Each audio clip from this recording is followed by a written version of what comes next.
출애굽기 30장 1절로 10절. 자, 여러분 준비되셨으면 다 찾아주시고 우리 함께 한 절씩 교독하십시다.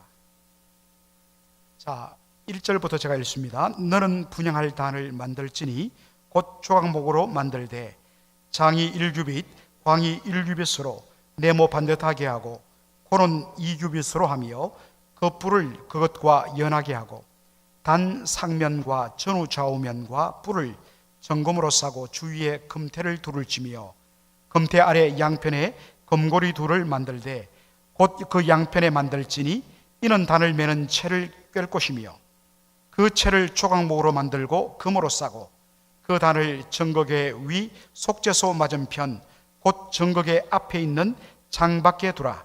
그 속죄소는 내가 너와 만날 곳이며 아론이 아침마다 그 위에 향기로운 향을 사르되 등불을 정리할 때에 살을 찌며 또 저녁 때 등불을 켤 때에 살을 찌니 이 향은 너희가 대대로 여호와 앞에 끊지 못할지며 너희는 그 위에 다른 향을 사르지 말며 번제나 소제를 드리지 말며 전제에 술을 붓지 말며 아론이 1년 1차씩 이 향단불을 위하여 속죄하되 속죄제의 피로 1년 1차씩 되도록 속죄할지니라. 이 단은 여호와께 지극히 거룩하니라. 아멘. 이 마이크 소리가 조금씩은 소리가 끊어지는 느낌이 듭니다.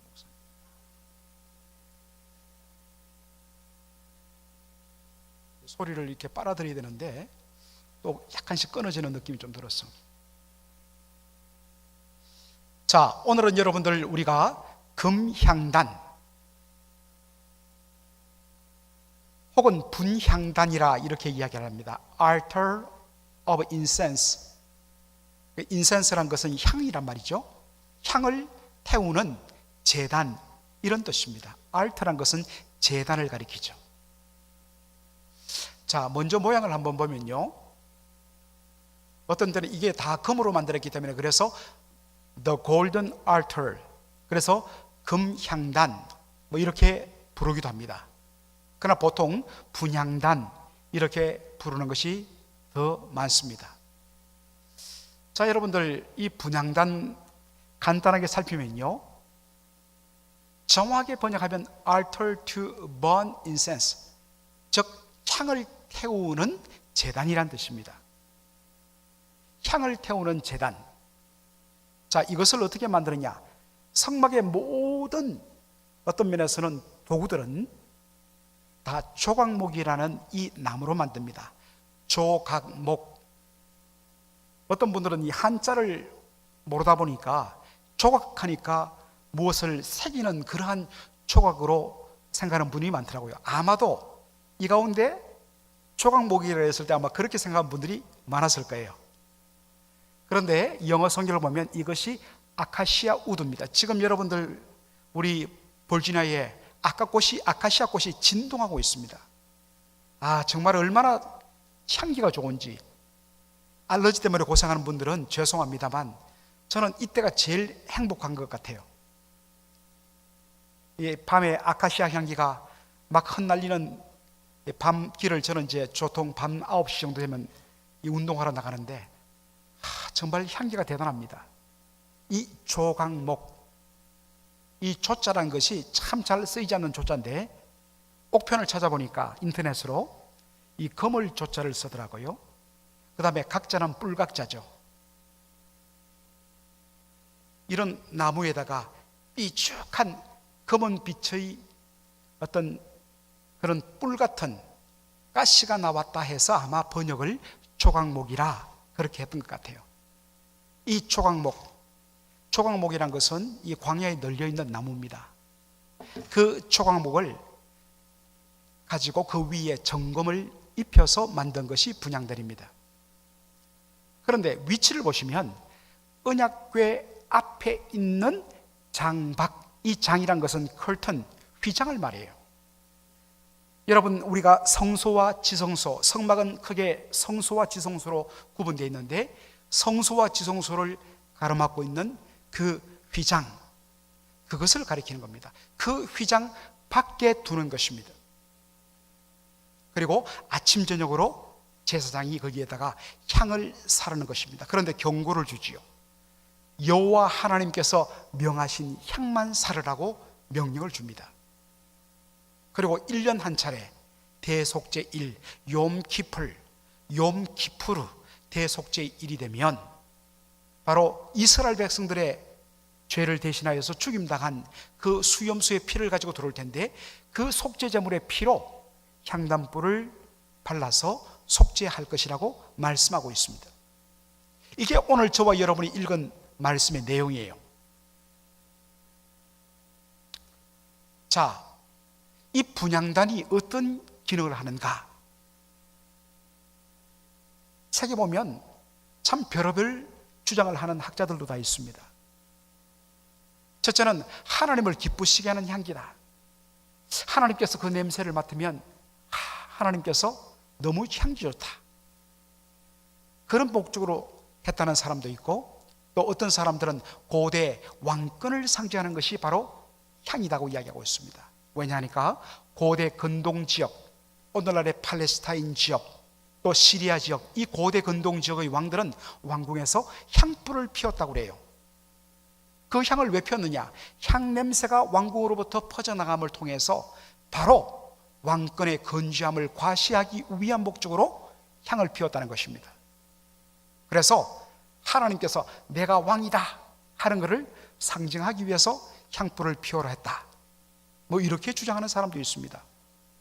물론 성막은 왕이신 하나님을 상징하는 거라고 이야기했습니다. 그런 의미에서 왕권을 상징한다, 뭔가 메이크 센스 하지만 글쎄요, 나중에 한번 보죠. 그 다음에 또 하나는 제사장들을 보호하기 위해서 향을 피웠다. 향의 연기가 쫙 올라가면 제사장을 가려주죠. 거룩하신 하나님의 영광의 임재 앞에 설 때에 향을 두고 서가면 그 향의 연기가 쫙 올라가서 그들을 가려줌으로 하나님 앞에서 죽음을 모면하게 하려고 했다.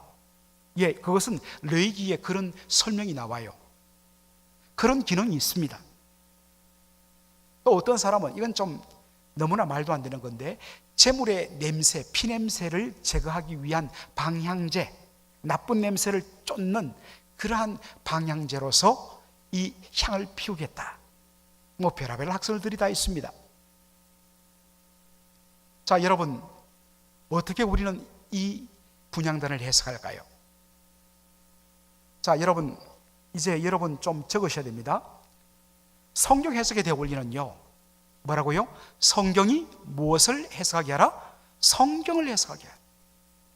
즉, 어떠한 사건과 제도와 인물과 어떤 성경의 이야기를 성경 다른 부분에서 그 부분에 대해서 설명해 주는, 그것이 최고의 성경 해석이라는 것입니다. 성경은 철두철미하게 성경으로 해석해야 합니다. 이 말은 아무리 나의 아이디어가 탁월하고 아무리 이것이 너무나 감동적이고 은혜스럽다고 해도 성경 다른 부분에서 그 부분에 대하여 그렇게 해석해 주지 않으면, 그렇게 들어가면 성경을 오히려 왜곡시킨단 말이에요. 그런 의미에서 성경은 반드시 성경으로 해석하라, 이 원리를 우리가 따라야 하는 것입니다. 자, 여러분, 시편 142편 2절을 우리 다 같이 한번 읽겠습니다. 시작. 나의 기도가 주의 앞에 분향함과 같이 되며 나의 손드는 것이 저녁 제사같이 되게 하소서. 나의 기도가, 그리고 이스라엘 사람들은 기도할 때 항상 어떻게 했냐면 손을 들고 기도했습니다. 그러니까 나의 기도와 나의 손을 드는 것, 이건 기도를 말해요. 내 기도가 하나님 앞에서 뭐같이 된다고요? 분향함같이 되며, 분향단에 향을 피우면 향기가, 연기가 위로 쭉 하늘로 올라가죠. 나의 기도가 분향함같이 되며, 나의 기도가 이 향단에서 불을 피웠을 때 연기가 하늘로 향기가 올라가는 것처럼 주여 내 기도가 하나님께 상달됩니다, 그 뜻입니다. 이해되시죠? 성경으로 성경을 해석해요. 더군다나 요한계시록 5장 8절에 보면, 또 8장도 그런 내용이 나옵니다만은 5장 8절만 읽어보죠. 다 같이 시작. 책을 취하심에 네 생물과 24장로들이 어린 양 앞에 엎드려 각각 금은고와 향이 가득한 금대접을 가졌으니 이 향은 성도의 뭐라? 기도라. 하늘 천상에서 펼쳐지는 환상을 보여주는데 향이 가득한 금대접을 가졌는데 보니까 뭐라고 해석하느냐? 이 향은 성도들의 뭐라고요? 성도들의 기도다. 그렇다면 신약과 구약이 함께 증명하는 이 분향함의 의미는 뭐냐? 뭐라고요? 하나님 백성의 뭐라고요? 기도단 말입니다. 그래서 우리는 이 분향단에서 향을 피우는 것을 바로 기도란 그러한 내용으로 접근할 필요가 있다 하는 것을 이 시간 우리 한 번 더 확인하게 됩니다.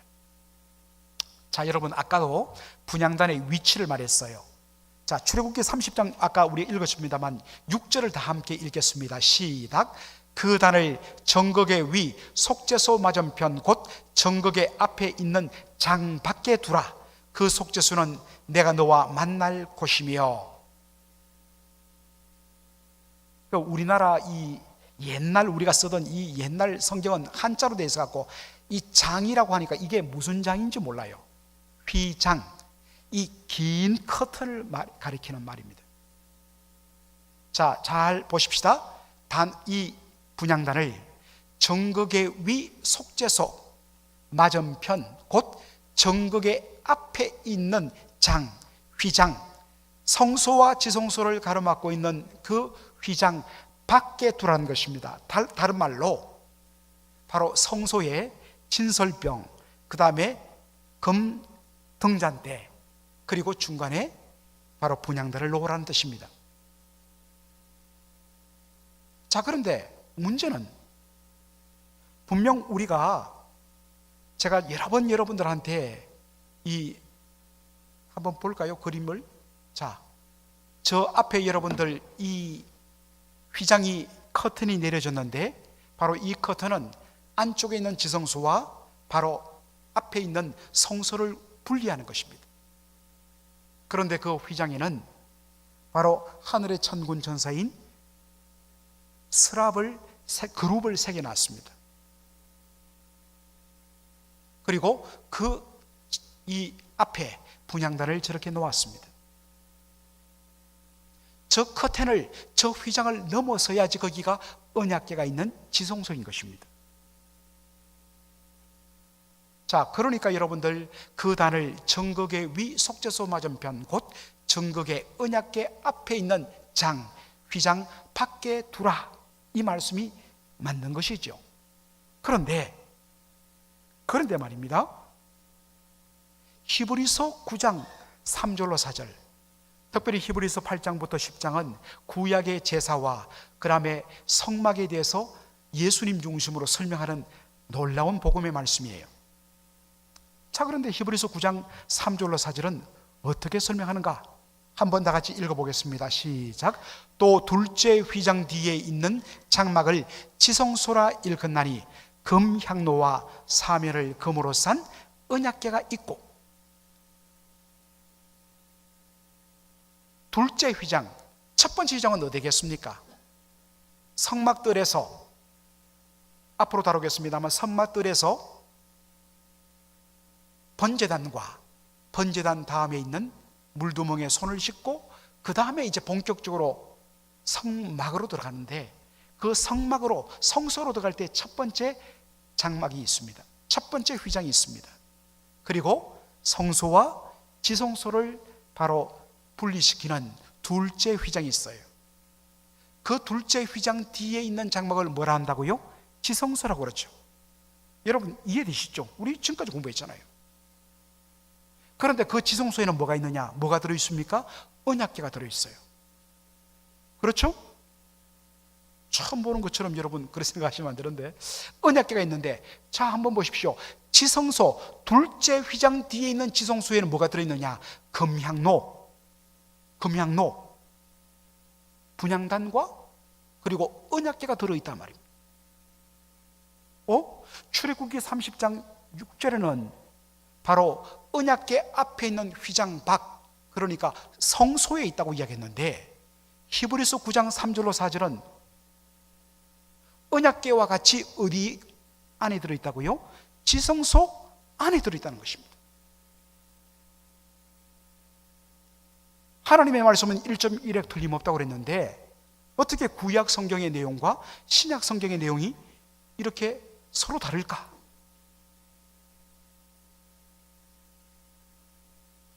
자, 객관적으로는 분명하게 분향단은 진설병, 금등제한대와 더불어서 성소에 있습니다.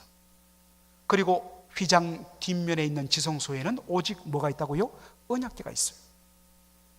그런데 이것이 팩트인데 어떻게 히브리서 9장에서는 언약궤와 같이 지성소 안에 분향단이 있다고 그렇게 말을 할까?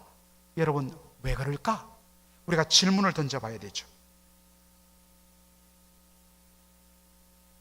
자, 그렇다면 히브리서 9장 3절로 4절, 히브리서 기자는 이 사실을 몰랐을까요? 알았어요. 히브리서 8장부터 10장까지 너무나 자세하게 성막에 대해서 설명하고 있습니다. 출애굽기 25장부터 39장까지 나오는 성막의 내용을 너무너무 정확하게 잘 그렇게 요약하고 있어요. 모르는 것이 아닙니다. 너무 잘 알아요. 그런데 왜 이렇게 썼을까? 여기에는 의도가 있다는 것입니다.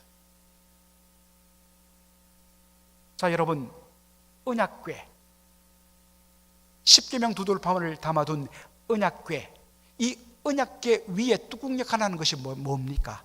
속죄소죠. 어톤먼트 커버. 그 위에는, 뚜껑 위에는 뭐가 새겨져 있어요? 두 존재의 그룹이 서로 날개를 쫙 펼쳐갖고 마주보고 있는 그러한 것이 새겨져 있습니다. 그런데 우리가 지난번 속죄소를 공부할 때도 했지만 속죄소의 다른 이름이 뭐냐? 다 함께 한번 읽어보겠습니다. 시작. 시은좌. 시은좌. 한자를 알아야 돼요. 베풀 시자, 은혜 은자, 보좌 좌자, 자리 자자입니다. 영어로는 mercy seat입니다. 자비의 자리. 하나님의 자비와 하나님의 은혜를 바로 베푸는 자리, 그것이 뭐라고요? 속죄소란 것입니다. 출애굽기 30장 6절에 보니까 속죄소를 이렇게 설명합니다. 그 속죄소는 나 여호와가 너와 너희 이스라엘 백성들과 만날 곳이며 라고 이야기하고 있어요. 속죄소, 이 시언자, 하나님께서 은혜와 자비와 긍휼을 베푸시는 그 자리인 속죄소에서 무슨 일이 일어나는가? 나 여호와가 너희 이스라엘과 만남이 일어나는 곳이라고 이야기하고 있습니다. 자, 히브리서 4장 16절 보면 이 시언자를 이런 용어로 표현해요. 다 같이 한번 읽어보겠습니다. 시작. 그러므로 우리가 긍휼하심을 받고 때를 따라 돕는 은혜를 얻기 위하여 은혜의 어디 앞에? 은혜의 보좌 앞에 담대히 나갈 것이니라. 바로 이 은혜의 보좌, 이것이 뭡니까? mercy seat, 시언자예요. 하나님께서 이스라엘 백성들과 미팅하는, 만남이 있는 것, 만나고 교제하고 사랑을 나누는 바로 그 은혜의 자리. 따라서 하나님과의 만남은 어떻게 이루어지는가? 은혜의 보좌 앞에 담대히 들어가서 하나님 앞에 구하는 것, 기도하는 것으로 나타난다는 것입니다. 이것을 어떤 면에서는 강하게 설명해 주기 위해서 분명하게 금향단, 분향단은 휘장 밖 성소에 놓여 있음에도 불구하고 마치 속죄소, 언약궤 위 속죄소 옆에 있는 것처럼 설명한 이유가 바로 거기 있습니다. 거기서 향을 피웠을 때 향이 위로 올라갑니다. 하나님의 백성이 하나님 앞에 기도한 기도가 하나님의 보좌 앞에 상달되고 그 보좌에 계신 하나님께서 우리의 기도를 들으시고 우리를 만나주시고 은혜를 베푸셔서, 그래서 하나님의 은혜를 베푸시는 곳이기 때문에 그곳을 시은자라 하는 것입니다. 그런 의미가 담겨 있다는 것입니다. 그러한 것을 강조하기 위해서 의도적으로 휘장 밖 성소에 놓여 있는 금향단을 마치 속죄소 바로 옆에 놓여 있는 것처럼 그렇게 표현했다는 것입니다. 자, 아까도 말해서 이 분향이란 것은 하나님 앞에 백성이 올려드리는, 하나님의 백성이 올려드리는 기도라고 이야기했습니다. 여러분, 기도가 뭘까요? 우리가 아까 전에도 기도에 관련된 찬송을 우리가 함께 하나님 앞에 올려드렸는데, 기도는 하나님의 은혜의 보좌 앞에 나아가는 통로입니다. 물론 우리가 하나님의 은혜의 보좌 앞에 나가기 위해서는 예수 그리스도의 십자가 보혈의 공로를 의지해야 되죠. 그 보혈의 공로 의지하여서 하나님께서 우리를 위하여 예비하신 그 놀라운 은혜를 베푸시는 은혜를 받기 위하여 하나님 앞에 나가는 그 방법, 그 길이 뭐냐? 기도란 것입니다. 그런데 여러분, 아까 히브리서 4장 16절, 그러므로 우리가 긍휼하심을 받고 때를 따라 돕는 은혜를 얻기 위하여, 여기에 때를 따라 돕는 은혜란 것은 뭐냐? 이 말씀의 정확한 의미는 하나님의 은혜가 돕는 은혜가 필요하지 않는 때는 없다는 것입니다. 그래서 우리는 언제든지 하나님의 은혜의 보좌 앞으로 나가야 된다는 것이죠. 그런데 나갈 때 어떻게, 은혜의 보좌 앞에 어떻게 나가라고요? 담대히 나갈 것이니라. 그런데 여러분, 이 담대란 말이 우리 한자 표현 아니겠습니까? 담자는 썰개 담자예요. 대자는 큰 대자예요. 썰개가 크다, 우리식으로 말하면 간땡이 부었다는 말이죠. 정말 용기 있는 사람, 담대한 사람, 대단한 사람. 요즘에 한국의 드라마를 저는 잘 보지 않습니다만 가끔씩 이렇게 어떤 장면들을 보면 옛날에는 대담하게 이런 용어를 많이 썼는데 요즘에는요, 담대하게란 말을 많이 써요. 사실은 우리나라 이 사람들의 표현으로는 대담이란 말을 쓰지 담대란 말은 잘 쓰지 않거든요. 담대란 말은 성경에만 나와요. 그런데 요즘에 드라마를 보거나 이런 글을 보면 담대히란 말을 많이 써요. 그만큼 이 크리스천 작가들이 많다는 것입니다. 문자 그대로는 담대히, 용기 있게, 용기를 가지고 쭈삣쭈삣하지 말고 하나님 앞에 용기를 내갖고 하나님 주십시오라고 그렇게 나가는 것을 우리는 담대히 은혜의 보좌 앞에 나간다고 생각을 합니다. 그러나 여러분, 여기에 담대히라는 것은 영어 성경을 보시면 with confidence입니다. not with braveness, 용기를 가지고. 어떤 사람들은 자신감 없는 사람이 있잖아요. 용기 없는 사람이 있잖아요. 또 어떤 사람은 굉장히 용기가 있습니다. 못 먹어도 실패도 좋다, 용기 있는 사람이죠. 여기에 말하는 담대히란 그런 의미가 아니에요. with confidence, 확신의 근거예요. 어떤 확신입니까? 예수 그리스도의 십자가 보혈의 공로에 대한 확신의 근거가 있어요. 나는 하나님 앞에 나갈 자격이 없어요. 나의 이 모습으로는 도무지 하나님 앞에 나갈 자격이 없어요. 그런데 오직 확신은 뭡니까? 내가 하나님 앞에 나가는 것은 나의 공로 때문이 아니라 나를 위하여 십자가에서 대신 피 흘려 죽으신 예수 그리스도, 그분의 십자가 죽으심으로 말미암아 성전에 성소와 지성소를 가로막고 있던 이 휘장이 위로부터 아래로 쫙 짜게 됐듯이 예수 그리스도의 십자가 보혈로 말미암아 하나님과 우리를 막고 있던 모든 죄의 벽들이 무너짐으로 말미암아 우리가 언제든지 하나님 은혜 보좌 앞으로 나갈 수 있다. 그러한 확신에 근거해서 바로 나가는 것이 담대히 with confidence입니다. 그랬을 때 성도의 기도는요, 여러분 비록 예배당에서 기도하고 여러분 일터 제가 여러분 이제 비즈니스 신방 가보면 스몰 비즈니스 하시는 분들 어떤 의미에서는 뭐 제대로 된 사무실이 없죠. 다들 뒤에 쪽방들 막 물건 지어놓고 의자 겨우 하나 두고 그런 데서 서서 말씀 전하고, 이거 목사님 좀 넓은데 모시지 못해 죄송하다는데 그것이 정상이죠.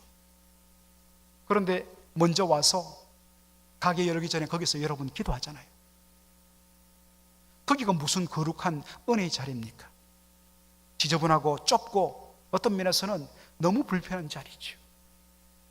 그런데 여러분, 성도가 번듯한 예배당에 놓아서 기도 안 한다 할지라도 이 땅에 우리가 비록 기도하지만 우리의 기도의 이 영적인 실상은 뭐냐? 천상의 보좌 앞에, 하나님의 보좌 앞에 나가 마치 우리 하나님 앞에 직접 우리의 소원을 하나님 앞에 아뢰는 그것이 된다는 것입니다. 그러니 성도의 기도가 얼마나 예수 그리스도의 십자가 보혈의 공로를 의지해서 예수님의 이름으로 주의 은혜 보좌 앞에 나가는 이 기도가 얼마나 놀라운지, 그런 의미에서 1시간 기도하고 한 5시간, 6시간 기도할 때 하나님께서 움직이는 게 아니라 예수의 이름으로 하나님의 은혜 보좌 앞에 나가 주 앞에 아뢰를 때에 그것이 향이 위로 올라가듯이 성도의 기도가 직접 하나님의 은혜의 보좌, 하나님이 좌정하신 그 보좌 앞에서 하나님 앞에 구하는 그와 같은 것으로 우리 하나님께서 받아주시겠다는 겁니다. 이 성도의 기도의 능력이에요. 그러니 여러분 기도해야 된다는 거예요.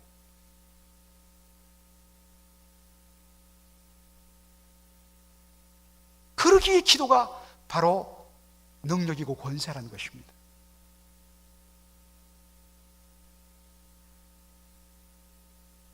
아까도 히브리서 4장 우리가 14절, 16절을 읽었습니다만 사실은 이 16절이 있기 위하여 16절에 때를 따라 돕는 은혜를 얻기 위하여 은혜의 보좌 앞에 with confidence, 담대함을 가지고 하나님 앞에 나갈 수 있는 근거가 뭐냐? 바로 14절, 15절이라서 그래요.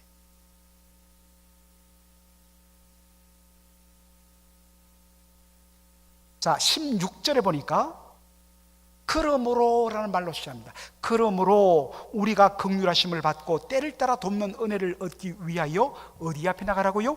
은혜의 보좌 앞에, 하나님이 좌정하시는 그 은혜의 자리, 우리를 만나주시면 하나님 약속하신 그 자리로 담대히 나가라는 것입니다. 그런데 여러분 16절에 그러므로라고 시작해요. 여러분, 그러므로 therefore라는 접속사는 어떨 때 쓰입니까? 앞에 나왔던 그 내용을 원인으로 삼아서 그러므로 결과가 이렇게 되었다는 원인과 결과를 연결해주는 접속사가 그러므로예요. 여러분 이야기하지만 여러분 국어를 잘하고 영어 문법을 잘하면 성경 이해하는 데 굉장히 도움 많이 됩니다. 하나씩 우리가 따지면서 말씀을 봐야 돼요. 그러므로라는 말이 나왔다면 뭡니까? 이 그러므로 뒤에 나오는 내용이 그러므로 앞에 나오는 내용이 근거가 된다는 것을 말해줍니다. 히브리 4장 16절은 뭐라고 이야기했습니까? 은혜의 보좌 앞에 담대히 나가라고 우리에게 이야기합니다. 그렇다면 히브리 4장 14절로 15절은 뭐가 되겠습니까? 우리가 그렇게 은혜의 보좌 앞에 담대히 나갈 수 있는 근거, 이유, 원인이 어디 있는가 하는 것을 제시해 준다는 것입니다. 다시 말해서 히브리서 4장 14절로 15절의 내용이 근거가 되고 이유가 되었기 때문에 4장 16절에 그러므로 은혜의 보좌 앞에 담대히 나갈 수 있는 행동이 가능하다는 것입니다. 그렇다면 우리로 하여금 은혜의 보좌 앞으로 담대히 나가게 만드는 근거가 되는 것이 뭔가? 자, 먼저 14절을 우리 다 함께 읽겠습니다. 시작. 그러므로 우리에게 큰 대제사장이 있으니 성천하신 자 곧 하나님의 아들 예수시라. 우리가 믿는 도리를 굳게 잡을지어다. 아멘.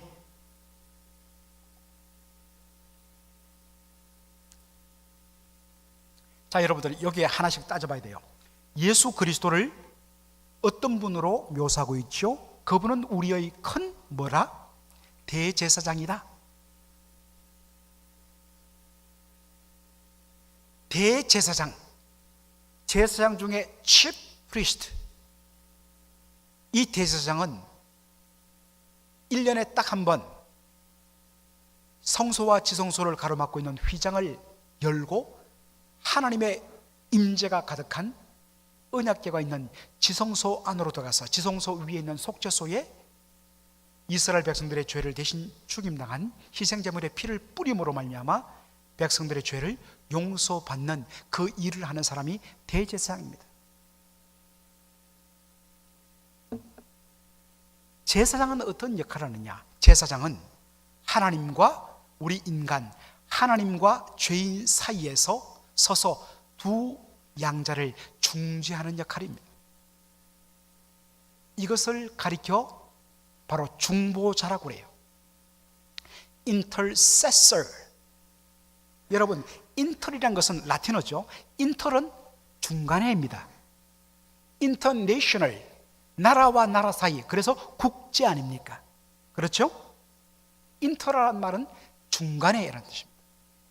세스라는 말은 뭡니까? 가다라는 뜻입니다. 중간에 딱 양자 중간에 가서 서는 것, 이게 뭡니까? 중보자란 intercessor라는 말의 의미입니다. 하나님과 죄인 그 중간에 서서 하나님과 죄인들을 화해시키고 회복시키는 중보자의 사역을 하는 것이 뭐냐? 제사장입니다.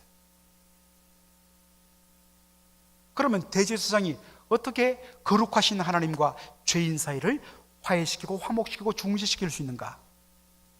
그것은 바로 희생제물의 대속의 피로 말미암아서 이루어지는 것이죠.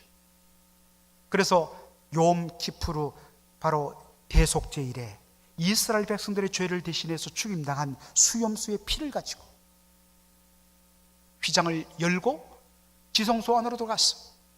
속죄소 위에 7번 피를 뿌림으로 말미암아 이스라엘 백성들의 죄를 하나님 앞에 하나님께서 다 용서해 주시는 이 일을 만들어내는 사람 누구냐? 대제사장이란 것입니다. 예수님은 바로 큰 대제사장이 되셨어.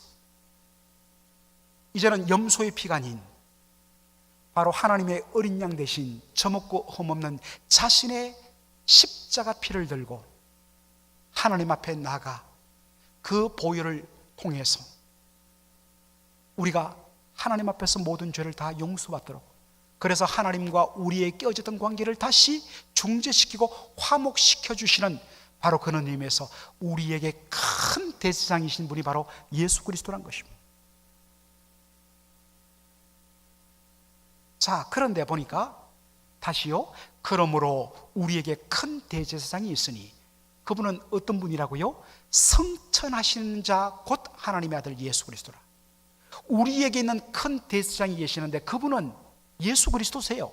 그런데 그분은 어떤 자라고요? 성천, 오를성 하늘천, 하늘로 올라가신 ascending, 하늘로 올라가신 분이라. 여러분, 왜 예수님을, 대제사장이신 예수님을 하늘로 올라가신 자, 성천하신 자 예수 그리스도라고 소개할까요? 여러분, 우리가 사도신경을 고백합니다만 부활 성천하신 예수님께서 하늘에 올라가서 뭘 하세요?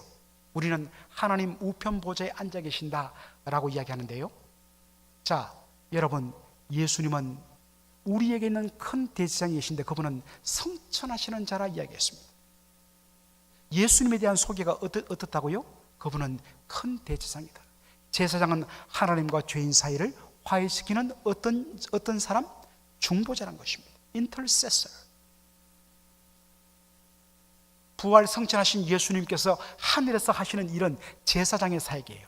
중보자의 사역이에요.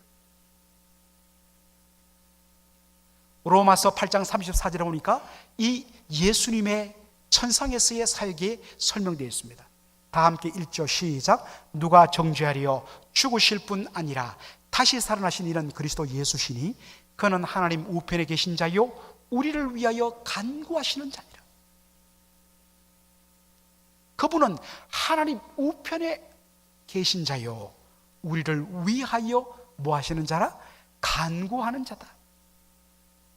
여러분, 우리는 보통 간구하면 간절하게 기도합니다, 구합니다, 기도라고 우리는 생각해요. 이 번역이 잘못된 거예요. 영어 성경을 보면 interceding이라고 되어 있어요. 바로 중보하다는 뜻입니다. 우리를 위하여 하나님 앞에 서서 우리를 대신하여 하나님 앞에 우리를 위하여 중보하시는 분이 누구냐? 예수님이세요. 그런데 이 중보하다는 이 말의 헬라 단어가 엔퉁카노인데 이것을 영어로 표현하면 이렇습니다. Make a good meeting. 좋은 만남을 가지도록 만들어 주다는 뜻입니다. 천상에서 예수님이 하시는 이런 대제사장의 사역, 중보 사역인데 천상의 하나님과 지상의 성도들 간의 좋은 만남을 연결시키시는 사역입니다. 자, 천상에서 예수님의 중보 사역을 좀 더 구체적으로요, 요한일서 2장 1절이 이렇게 보여줍니다. 다 같이 한번 읽겠습니다.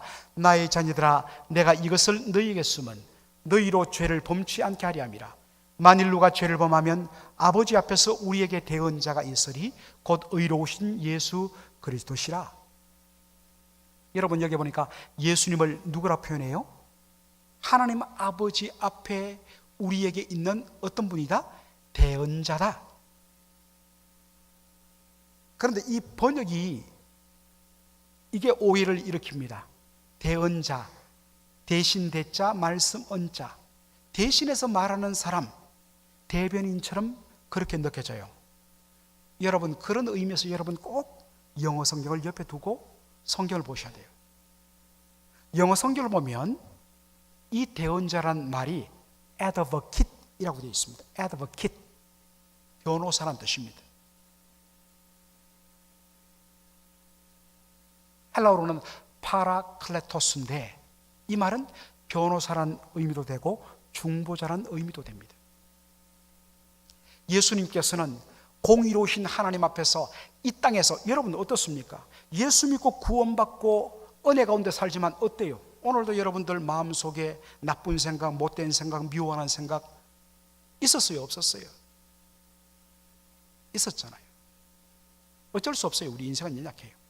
오늘도 여러분 다투기도 했고요, 분노하기도 했고요. 이게 지상에 있는 우리의 현실입니다. 지상에서 범죄하는 우리를 위하여 오늘도 예수님께서 하나님 앞에서 우리를 위하여 변호하시는 변호사로 서신다는 것입니다. 예수님의 변호의 내용이 뭘까요? 오늘도 여러분, 죄의 삭은 사망이에요. 분명하게 우리가 범한 죄는요, 죽을 죄예요. 그런데 그때마다 예수님께서 하나님 앞에서 우리를 위하여 변호하시는데 바로 당신이 우리를 대신하여 저주의 죽음을 당하심으로 말미암아 모든 죄값을 다 값치러 주셨다. 그 결과로 율법의 저주에서 우리의 죄를 다 속량해 주셨다.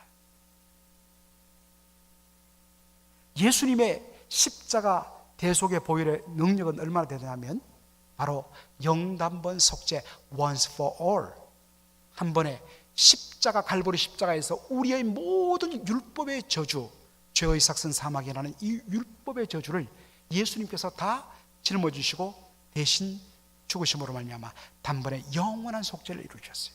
영단번 속죄, once for all atonement. 분명 우리가 이 땅에서 범한, 오늘도 범한 죄는 사실 죽을 죄예요. 그런데 천상에서 범죄한 우리를 위하여 당신의 영단번 속죄 십자가 대속의 보혈에 근거하여 오늘도 우리를 위하여 변호하시는 변호사 되신 예수 그리스도, 중보자 되신 예수 그리스도, 그분의 천상의 중보 사역 때문에 하나님께서는 오늘도 우리를 향하여, 분명 이 땅에서는 실제로 범죄하고 실제로 문제를 일으키는 우리를 향하여서 You are justified라고 선언하시는 겁니다. 우리의 의로움 때문에 의롭다는 것이 아니라 하나님이 우리를 의롭다고 받아주시는 것은 예수 그리스도의 십자가 대속의 은혜와 오늘도 그 보혈에 근거하여 우리를 위하여 중보하시는 예수님의 변호 때문에 하나님 우리를 그렇게 선포하는 거예요. 그러니까 이제는 우리가 이 땅에서 이렇게나 살아도 아무 문제 없겠네. 이것은 은혜를 제대로 받지 못한 사람이, 진짜 은혜를 제대로 안 살면 내가 이래서는 안 되지. 예수님 나를 위해서 피 흘려 죽으셨고 이제 하나님께서 나를 하나님 자녀 삼으셨는데 하나님 자녀에 합당한 삶 살아야 되지. 그렇기 때문에 사실은 진짜 구원받고 하나님의 자녀가 된 사람은 비록 우리가 실질적으로 연약하고 부족해서 넘어지고 쓰러지고 미움을 갖고 서로 이렇게 죄를 짓지만 그때마다 주의 성령의 어떤 역사 가운데서 죄를 깨닫게 되고 이래서는 안 돼. 내가 왜 이렇게 살아야 되지? 그것 때문에 아파하고 눈물을 흘리고 회개하고 돌아서고 결단하는, 그리고 말씀 가운데 살려는 거룩한 몸부림이 있는 것입니다.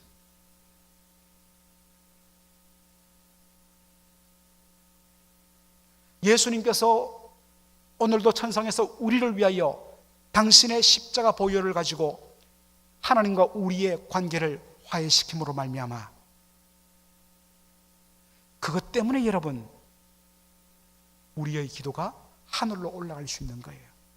하나님께서 우리의 기도를 마치 당신의 은혜의 보좌 앞에서 직접 하는 같이 받아주신다는 것입니다. 이게 상달이에요. 상달. 위로 전달된단 말입니다. 그런 의미에서 내가 3시간 기도했더니, 내가 하루에 7시간 기도했더니 하나님의 보좌를 움직였다, 이건 얼마나 교만한 소리인지 몰라요. 철두철미하게 처음부터 끝까지 우리의 기도가 하나님 앞에 상달되고 하나님이 은혜 가운데 역사하시는 오직 유일한 이유는요, 하나님의 은혜로우심과 예수 그리스도의 십자가 보혈의 공로와 오늘도 우리를 위하여 중보하시는 예수님의 그 놀라운 변화 사역 때문에 우리가 하나님 앞에 기도하러 나갈 수 있고 그 기도가 하나님 앞에 상달될 수 있다는 사실 여러분 기억하시기 바랍니다. 자, 이제 시간이 갔는데 마지막 하나만 더 하고 마치도록 하겠습니다. 히브리서 4장 15절 두 번째 근거입니다. 한번 읽겠습니다. 시작. 우리에게 있는 대제사장은 우리 연약함을 체휼하지 아니하는 자가 아니요 모든 일에 우리와 한결같이 시험을 받은 자로 돼 죄는 없으시니라. 예수님은 우리의 연약함을 체휼하시는 제사장이다. 체휼이란 것은 몸체자, 불쌍히 여길 휼자.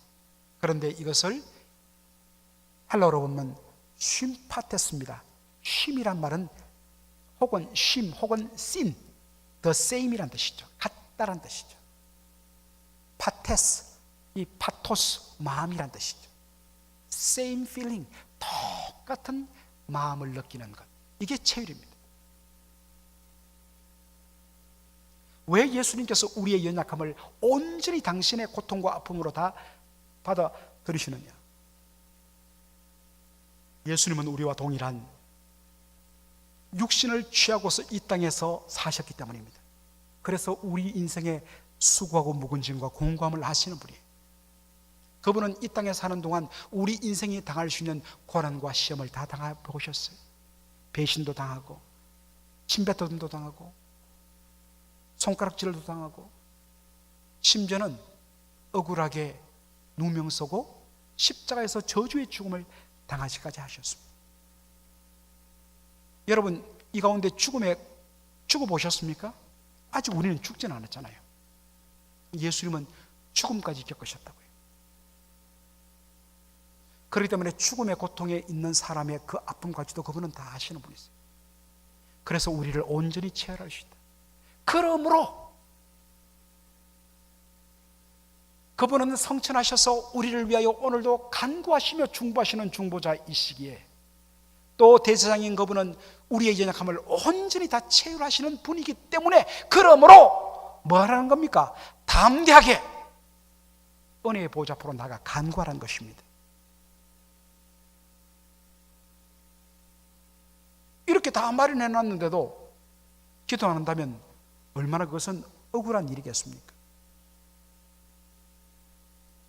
그런 의미에서 주님 앞에 부르짖지 않는다는 것입니다. 그런 의미에서 하나님 앞에 나가야 된다는 것입니다. 그런 의미에서 교회는 기도로 깨어 있어야 된다는 것입니다.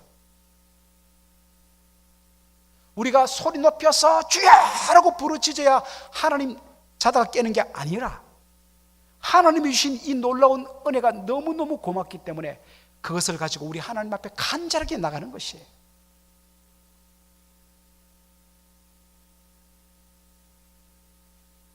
사살 기도해도 되는데 왜 그렇게 고함 지릅니까?